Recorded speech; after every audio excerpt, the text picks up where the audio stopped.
امام جلال الدین سیوطی رحمۃ اللہ تعالی علیہ اپنی کتاب الحاوی الفتاوی میں ایک بات لکھتے ہیں کہ میں قبرستان سے گزر رہا تھا اور آپ کی مبارک عادت تھی کہ قبرستان سے گزرتے تھے تو اصالہ ثواب کرتے تھے. صاحب قبر جو حضور کی امت لیٹی ہوئی ہے قبروں میں ان کے لیے اصالہ ثواب کرتے, فاتحہ شریف پڑھتے اور اصالہ ثواب کرنا چاہیے. حضور خوش ہوتے.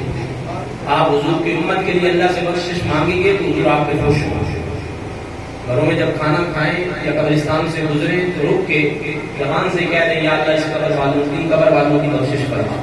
یہ قبرستان والے جو حضور کے غلام بیٹھے ہوئے مومن ہیں, ایمان والے, دنیا سے گئے یا اللہ ان پہ اپنا رحم فرما.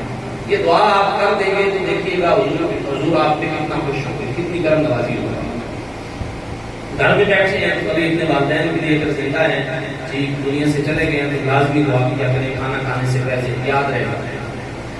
امام جلال الدین سیوطی رحمۃ اللہ تعالی علیہ فرماتے ہیں میں نے فاتحہ شریف پڑھ کے اصالہ ثواب کیا. صاحب کشف بزرگ تھے, آپ علماء سے سنتے رہتے ہیں. وہ امام جلال الدین سیوطی رحمۃ اللہ تعالی علیہ ہیں جنہیں جاگتی آنکھوں کے ساتھ 75 مرتبہ حضور کا دیدار ہوا. 75 مرتبہ حضور کا دیدار ہوا. انہوں نے یہ بات کی ہے. صاحب کشف تھے, فرماتے جب میں نے توجہ کی تو قبرستان والوں کی قبروں میں اللہ کا نور اتر رہا تھا. بڑے مومن بیٹھے ہوئے تھے, اللہ کا نور اتر رہا تھا. آپ فرماتے ہیں جب میں نے ایک قبر کی طرف توجہ کی تو اس قبر میں باقی قبروں سے زیادہ اتر رہا تھا. باقی قبروں میں نور اتر رہا تھا مگر اس قبر میں زیادہ اتر رہا تھا. فرماتے ہیں میں نے اور زیادہ توجہ کی تو صاحب قبر سے میری ملاقات ہوئی. میں نے پوچھا جناب آپ کی قبر میں نور زیادہ کیوں ہے؟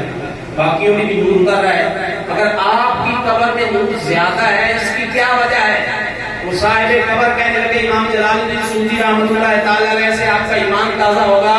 تو فرمانے لگے کہ اے جلال الدین سیوطی میری قبر میں نور والا آیا تھا. امام جلال الدین سیوطی رحمۃ اللہ تعالی علیہ فرمانے لگے باقی قبروں میں بھی حضور گئے ہیں, ہر مومن کی قبر میں حضور آئیں گے. جو بھی مرنے والا ہے قبر اس میں جائے گا تو حضور آئیں گے, امتحان پن کے حضور آئیں گے. پوچھا جائے گا ان کے بارے میں دنیا میں کیا کہتے رہے, پوچھا جائے گا ہم سے.